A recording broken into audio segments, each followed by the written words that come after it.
So you actually really have to be good at influence without authority, at relationship building, at storytelling, on top of all the other kind of data points that you have. Gosh, man, that's probably my favorite concept when it comes to figuring out how to grow as an individual is influence without authority. It's so important. We created this helicopter view where you could look at your vehicles and track them in real time, and customers would really sit in the trial meeting and they would be like, wow, I've never seen this before. In customer service is where I'm seeing AI often used wrong. These AI chatbots are not improving the experience. They're making it more maddening. And there's times you just want to get to a person. Technology is a tool, AI is a tool, experience is an outcome. They're very different. Technology is the tool and experience is the outcome. That's going to be my favorite line from this. Happy customers grow 24% faster a year than unhappy customers. And that's like millions and millions of dollars, right, at that scale. What if frictionless isn't the finish line? Wow, what could be better than frictionless? Emma from Samsara dropped a masterclass in how to wow customers, not just remove friction. Yeah, her Project Wow idea? Turning pain points into jaw-dropping moments across the customer journey, that's next-level customer experience thinking. And she didn't just talk about delight, she broke down how to measure it. Predictive NPS, ROI models, actual math behind customer love. I know, and she said happy customers grow 24% faster than unhappy ones. And of course, I immediately started calculating how many smiles I owe our users. Now, you also said predictive NPS blew my mind, which, to be fair, it did. And I'm still recovering, and I'm trying to figure out how to apply that on my day-to-day because predictive NPS is profound if you get it right. Emma also flipped a big misconception. The more tech automatically means better experience. Yeah, and that one kind of stung a bit as a technologist, but, she's right. Technology's the tool, experience is the outcome, which, that's right. So if you're thinking that an AI chatbot is going to magically fix your customer experience, think again. Unless your chatbot can read minds and make some coffee. Then maybe. This one's packed with practical insight from Fortune 500 influence to the art of making others the hero. It's also one of our most human episodes yet. So now catch Emma from Samsara on the Frictionless Experience podcast, where we don't just remove friction, we lay waste to it and bring the wow.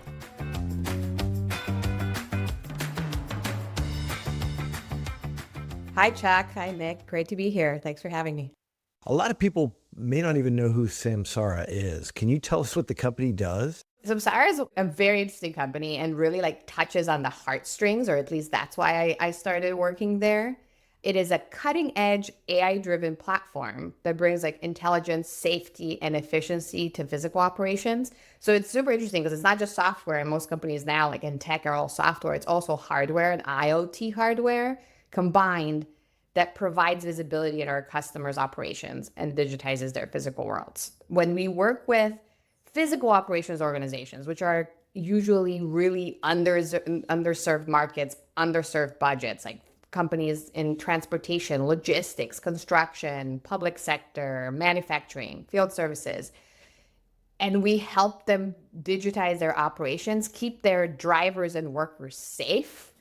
We're actually saving lives out there, and also make them more sustainable. And so reduce their fuel usage as well and fuel costs, and all that through innovation and AI, which is why it's so fun to work there. You've got an amazing background from Medallia, Eventbrite, ServiceNow, and you've kind of run the gamut from research to customer insights. What are some of the key lessons that you'd say you learned collectively across your journey?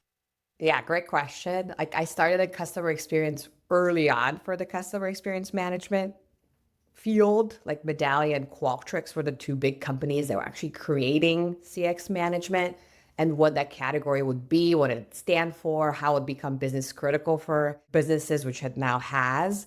And so I've had quite the opportunity to to work with Fortune 500 companies and Medallia and how they shape their CX practices to actually shaping them in Eventbrite, then ServiceNow, and now Samsara. And through the journey, like some of the big learnings around CX and then how you drive change is the fact that a lot of what we do is data, right? Like customer experience is collecting data, understanding experiences, journeys of our customers, what matters to them, where we fail, where we do great. And that's what you're dealing with on a day-to-day basis. But really, what drives change is influence. And a lot of that influence is without authority, right? Because customer experience teams don't own support, don't own customer success or product, right? They are adjacent teams that really understand what is going on with the customer journey and trying to influence others to take action. And so that was one of the big learnings for me because all I do is data day in and day out. And that's what a lot of customer experience listening or strategy teams do is like trying to understand like the root causes, what's happening, what our customers saying.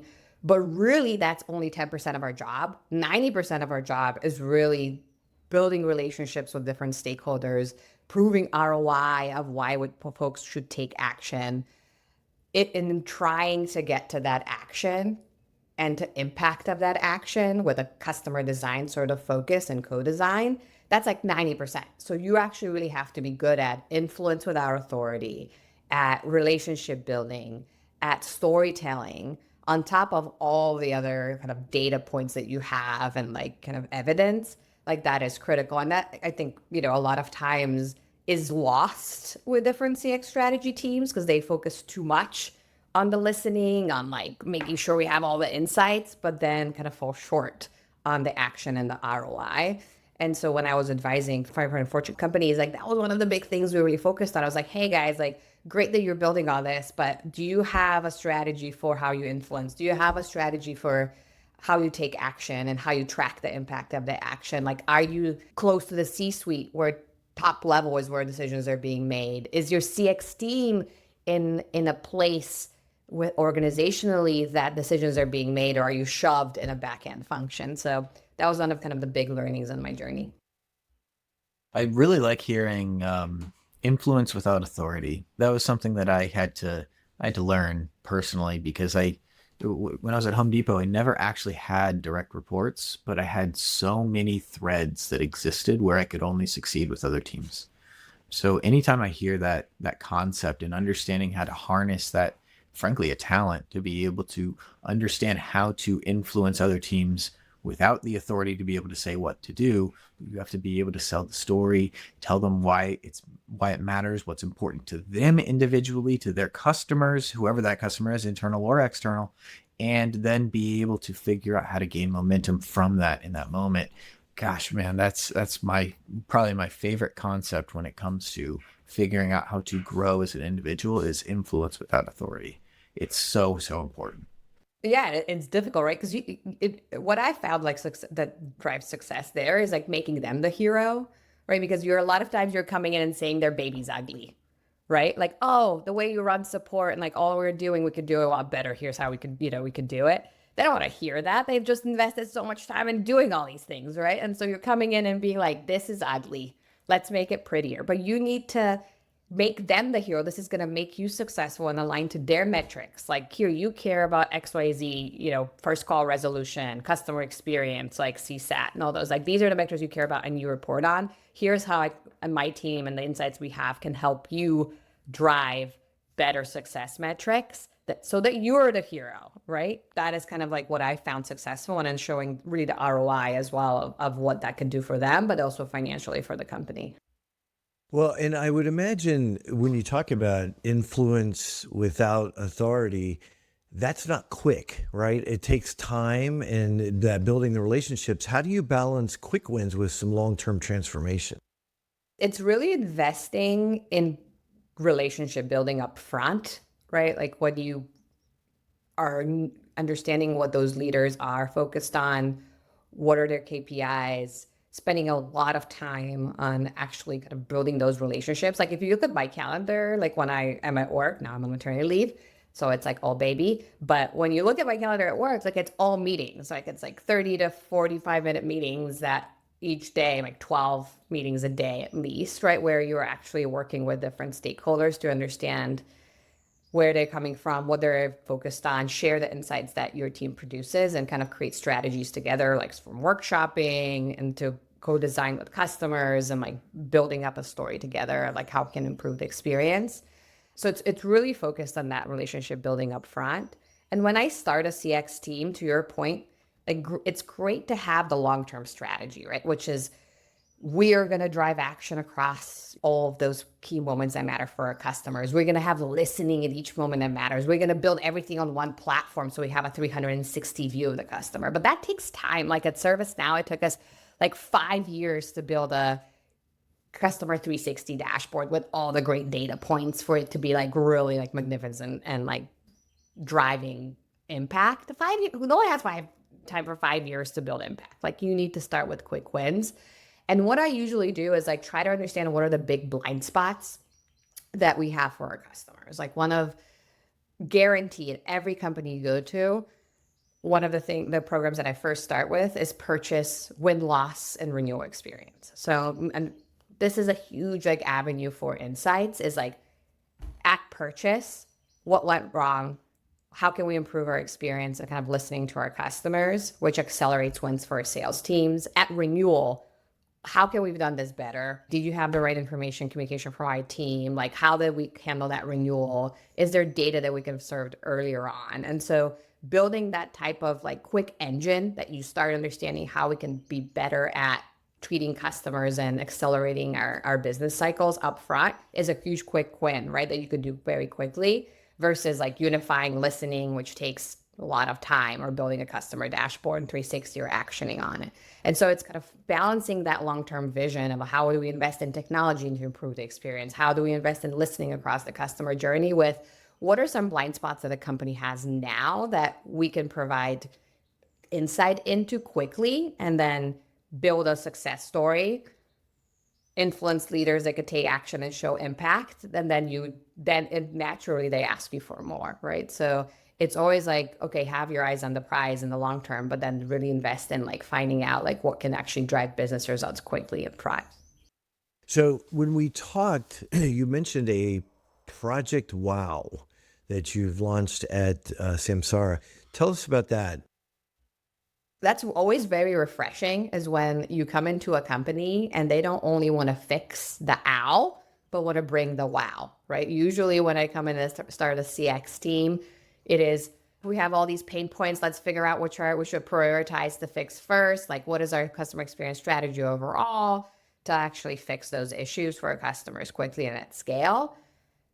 And it's less so about how can we reimagine the experiences and moments that matter all together so we can completely differentiate against the competition and wow our customers. And that is sort of in the DNA of Samsara. When it first started, it always focused on innovative products that can completely wow our customers. And really the word wow came from like customers gasping wow and saying wow when we show some of our products that we have like even earlier on. Our first wow was when the first companies first started and everyone was used to those MapQuest maps. And we created this helicopter view where you could look at your vehicles and track them in real time. And customers would really sit in the trial meeting and they would be like, wow, I've never seen this before. And that's kind of what inspired Sanjit, our CEO, and like the exec staff is like delivering those wows and moments that matter. And they've always been really product focused, right? Because that's kind of like our bread and butter is like, how can we create the product experience to be differentiated and, you know, some innovative and different. We have 150 plus patents across, which is like no competitor can talk about that and that kind of volume. So we're really heavily invested in that. But we had done less across the entire customer journey because we were so focused on product. And Samsara is like a 10-year-old company. It's crazy how much it has grown in just 10 years.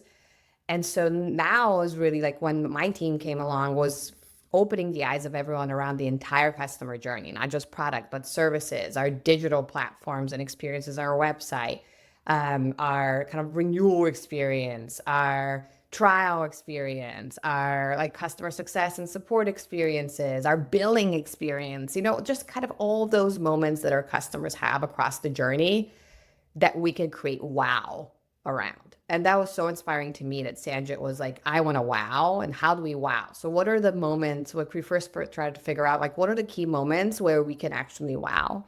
And then we got the executive team in several ideation workshops, like full day ideation workshops, like the full exec team, plus like kind of visionaries across the company in design, in product and services, to gather ideas and crowdsource ideas of how we can wow at each moment. Like, what is, okay, here's we can fix an issue, or like where we know we're not doing well, but what is it in taking it to 10 plus star experience, bridging that gap? And how can we learn from innovative companies out there? They're not even B2B, maybe B2C, and implement that type of experiences. And so we determined 5 and prioritized 5 experiences across the customer journey, where we had initiatives for each of those to bring it to wow. And we're pushing ourselves, and our team would go in and look at like, oh, is this actually a wow experience? Or are you just fixing a pain point? How can we bring it the next, we're at 5-star. How can we bring it to 10-star? And so kind of doing those checks and balances. And like so many innovative ideas came through that, both at like how we become a strategic advisor for our customers. That was one of the kind of the initiatives that we had. Was we were great at selling our software, at like getting our customers trained, onboarded, showing them what a safety program would look like and how can they build it with Samsara. But we were not like holding their hand across each moment. Like we were not holding their hand from the sales process, and our sales teams kind of providing strategic guidance, being their trusted advisor, showing them how to best build a program around our platform. We were coming short on showing benchmarks in our product of what others are doing and how you can get there. We were coming short in kind of our success motions of having someone dedicated to your success up front, even from the trial. Like we actually have a new role now, trial success manager, that even from the trial, you have a dedicated person that helps you through that trial, and kind of you could optimize the platform and the hardware in a way that sets you up for success if you buy the product. And so we took that experience and put it in small little parts and moments in it, and looked at how can we create a wow at each of those moments. So that's just an example in services, but we did the same with product. And we just, at our conference several months ago, I think showed 3x more products than we've ever have. Like they're new and innovative, and none of our competitors have. That's great. Now, how do companies measure, because this must come back, how do you measure the ROI of that, of those wow moments, of that delight? Yeah, there's many different ways to do that. Like what we usually look at, my team helps with that, is how can, say we launch an initiative, right? How much are we with that initiative kind of improving the experience? So we have metrics around customer experience, either it's like NPS or CSAT, or just behavioral upsell, cross-sell opportunities that we're looking at the business side. And we measure how much have we improved that experience? How can we prove that, through like that kind of measurement and customer success metrics? And then how does that translate into business results? So with these initiatives, we always look at, we're solving for trusted advisory, right? Or like strategic guidance, and how our customers perceive us as a strategic guide and partner versus just a vendor. We can measure that through customer feedback, through different signals across the journey. And then we can translate that into business results, like through like different types of modeling. I actually have an analytics small team that works on ROI analysis. So they look at how can 1 point improvement in NPS then drive how much revenue or cost to serve reduction or cost to acquire reduction in within our customer base. So that's all they do, is working on those ROI models. So we set those up front. We have the right CX measures that then translate to financial measures, and they're able to say like, hey, by improving strategic guidance for our customers, which is one aspect of their overall customer experience, we drove their NPS by this much, and that increased our revenue within a year by this much. So we kind of track those models through like predictive models, regression models that could actually prove it out with our own data. Hey, Nick, remind me again, how much money can a retailer lose if their site is just 0.1 seconds slower during Black Friday? Millions. And I'm not exaggerating. We've seen it in the data. Which is why we've pulled together the 2025 Black Friday Cyber Monday Performance Playbook. Yep, and that's real tactics from top retailers, includes core web vitals, performance budgets, checkout speed tips, and more. If you're prepping for Black Friday, you need this. It's free, ungated, and honestly, Could save your holiday revenue. download it at bluetriangle.com/ebook. Or we'll put the link in the show notes. It's really interesting, especially thinking about NPS turning into a quantified element. I mean, you can obviously go look at NPS and detractor analysis, but being able to turn that into a quantified result that actually becomes revenue, I'd actually be really interested in the study behind that. Obviously, we shouldn't get into that here because then we'll just start going down a really technical path, but that's a really interesting concept, actually. And that's one of the main concepts that I actually worked with like Fortune 500 companies to like prove out is the ROI and how you do it. Like I've even written like a lot of articles on it. It's because like CX actually impacts growth and revenue, net new ACV, right? New customers coming in, word of mouth and referrals. It's a huge flywheel, cost to serve, cost to acquire. So if you have all these metrics ready for your company, you could easily correlate them to NPS, like how happy converting unhappy customers to happy customers drives that change. And it's a huge flywheel, so it's all additive. So some companies only focus on ARR, right, improving that out, or like cost to serve. But if you actually add them all together from cost of acquisition to like renewal and like upsell at renewal, you have this huge impact of customer experience and being able to isolate it through regression modeling and say like, hey, this is only driven by the fact that those customers were happy versus unhappy and converting them. That's where you like, really show the magic because it's data driven. It's undeniable. And that kind of to your point and initially, Chuck, like that journey I had, I started from research and like statistics and modeling, right? And so that helps me kind of build those teams and analytics across because I understand how to build those models and then how we could actually like implement those in companies. And that's really powerful. Like we did that at ServiceNow and we saw that happy customers spend or grow 24% faster a year than unhappy customers. And that's like millions and millions of dollars, right? And that scale. And so how can we convert? That was one of the big pushes for the C-suite is like, that's great. Well, let's try converting like all those unhappy detractors or passives into promoters. And what are the big steps we can take there so that we could have that 24% growth that we can harness from existing customers? Because existing customers are way cheaper than acquiring new customers, right? And so how can we invest like the minimum amount of money for the maximum amount of upside? It's really interesting. I like seeing a lot of that. It's a lot harder to, especially when you're thinking about a renewable model rather than a purchasing model, say retail. With retail, it's a lot easier to understand the steps of the journey with which created a non-conversion. With a renewable model, it's not quite as easy to understand the steps that happened that created a non-renewal. So it's obvious when you think about it, like, if somebody's telling me that they can't use the platform or they never actually use the service, then okay, that's why they churn. But if they are using it and they still churn, let's go figure out why and go figure out where it fell short, meaning competitive or something in between. Why did that end up becoming a non-renewal? And so being able to quantify that into ROI with NPS at the helm of it is really interesting. It would make me also think about the validity of NPS itself, meaning is there survey bias in the way it's being served up? And is there a thing there? Because you might find false correlation with that, but really fascinated with this NPS correlation. It makes me want to study NPS more intimately, honestly. Just something that to add on that is we always invest in renewal models, like what renewal prediction. And like what we found actually is if you're already predicting renewal, right? Like you're using at ServiceNow, we use like 5,000 variables. Here we're using, 1,000 plus variables at Samsara to predict propensity to renew. What we found is that actually predicting customer experience is a leading indicator of that. So if you're already predicting renewal or downsell, they're already almost there. That customer is potentially going to churn because all of those things have happened, right? Support, to your point, like maybe they're not using the product or they have support issues, services issues, or whatever it is. If you predict customer experience or say predict NPS, those models are actually different and you can catch them earlier.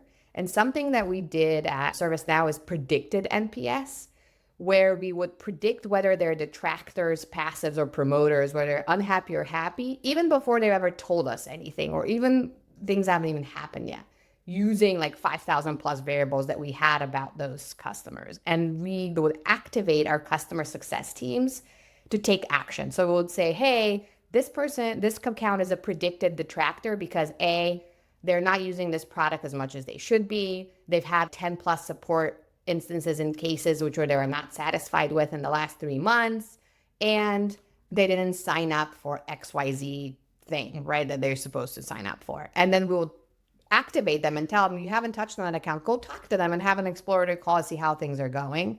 And in 6 months, like we saw crazy results, like improvement in NRR, improvement in pipeline generation from those calls, improvement in ARR growth from upsells through those calls or cross sells, or really like reducing downsell. And it was incredible because you were predicting their experiences. You're not even going down to like the renewal track. They're early on, they're a year in, but you know how already by their product usage, by their like behavioral information, by how the engagement notes that you have from your teams, you know how they're feeling so you could catch them in the moment. And that was huge. Like that predicted NPS program, like it still exists at ServiceNow, and it's like driving so much change where you're able to actually, kind of save customers before they've even gone the path of like non-renewal. And I'm blown away by that concept, predictive NPS. Right, because like NPS is a survey, right? Like you get what, like tops 10% response rate. So you're blind to like 90%, or like, so you're predicting that 90, 70, 90%. Like, how are they doing without even asking them about that? Yeah, that's interesting. I want to put that one into practice in my world, because that's something that is, oh man, like get that right, and you're absolutely right.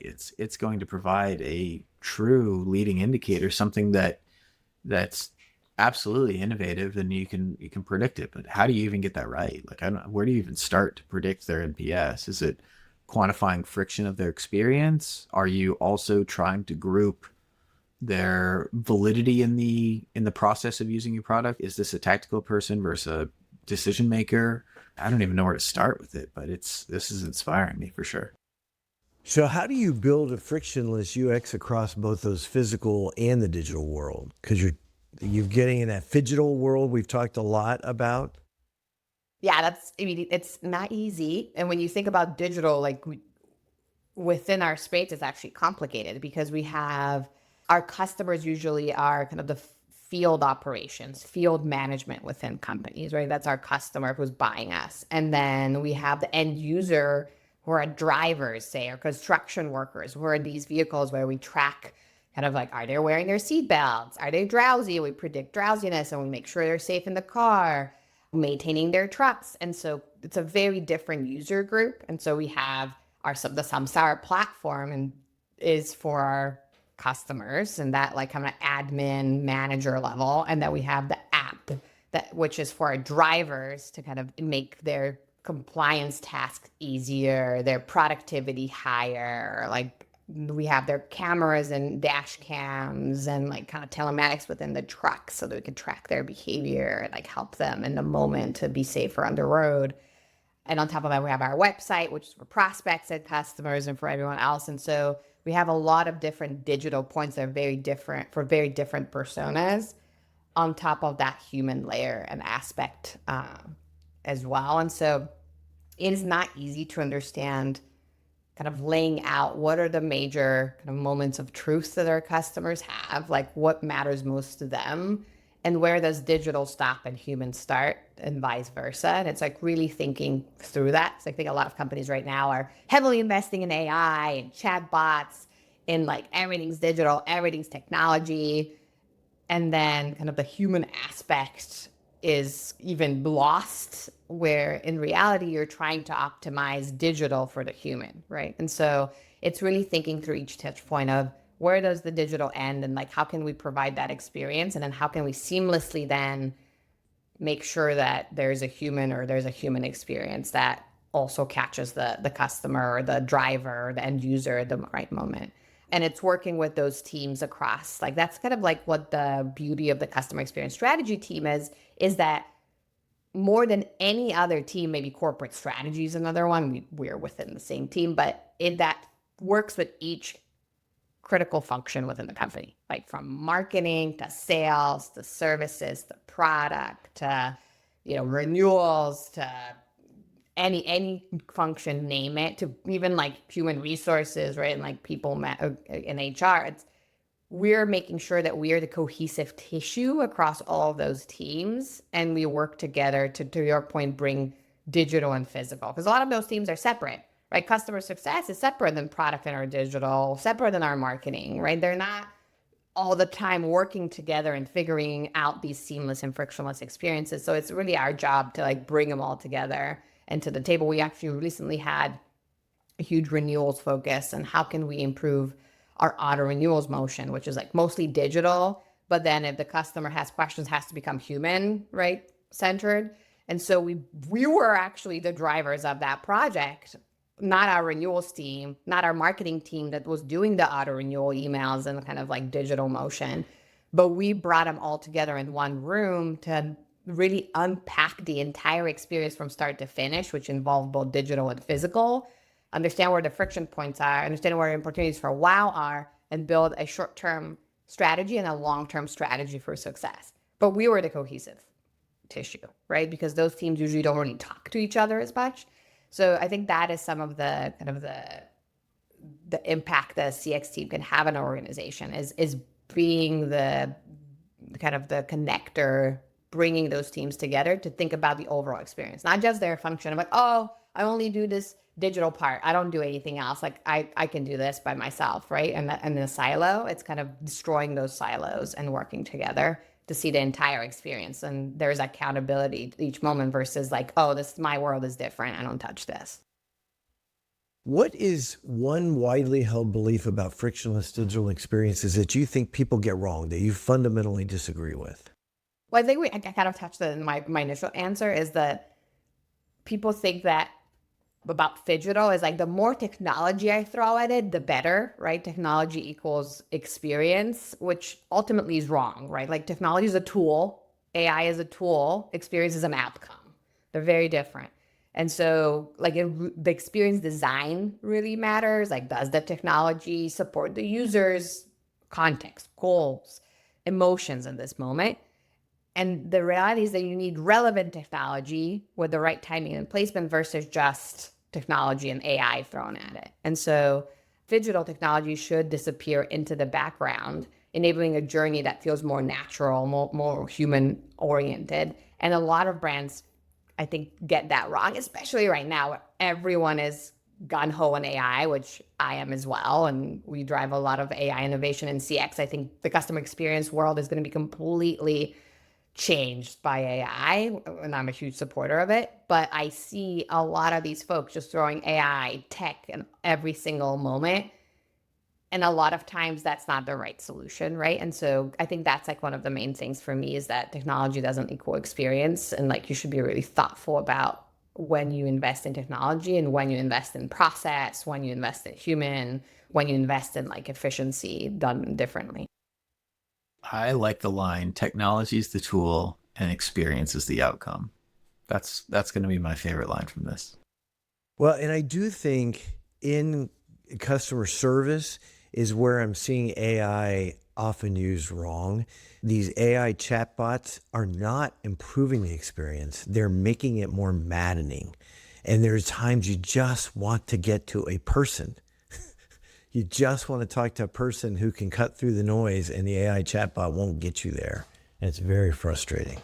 And I think it's getting better, right, as AI is improving and chatbots are improving, but we're not there yet. Like you need to be very thoughtful about what are you just creating more friction and like you're kind of deflecting or trying to deflect not well, and where, you should have like a kind of a speed route to a human. And so that's one of the things that our like support team is looking into is like working with AI, but where does that end? And where do we like send you to a specialized human? How does AI sound more human-like? And do actually customers like that? It's an AI, but is it good that it sounds so human-like? Or are you I just want to know it's AI and it's AI, right? Like I don't need to think this is a human. Chat GPT is becoming like a friend. It's starting to be weird. Like, this is my buddy.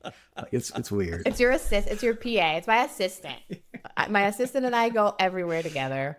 That's why I'm like, it's getting a little, until like we figure it out. I think we're in those initial stages still of where we're figuring this out. Like, we're even in my team experimenting with AI interviews. And like, I have a research team that does all these interviews with customers, and we're now going to be investing in a company that AI bots do the interviews for you. And so we're starting internally with internal stakeholders and like doing internal interviews first, because I mean, I don't know how that's going to go. Are they going to be frustrated that the AI bot is interviewing them versus a human? And how good is that AI bot? And so like, it's really testing all of those technologies before you actually like go and invest in them with customers. But if that actually works, I don't even need like 10 interviewing researchers, right? I need an AI bot that can do that for me, but I don't know if we're there yet, right? So like, we do a lot of like exploration and testing before we ever invest in any of them. Across all of my experiences with companies using AI and customer support, I can literally think of one time it made the process better than dealing with humans. Literally one time. So I think there's a lot of work to be done there. So Emma, what's the best way for people to get in touch with you and continue the conversation? LinkedIn. I'm on LinkedIn, so that's probably the best way. I love customer experience, and so I advise many companies on how to build CX teams that actually drive change and impact. And so I'm all open. You could always message me on Emma Sopadjieva at LinkedIn, and happy to chat.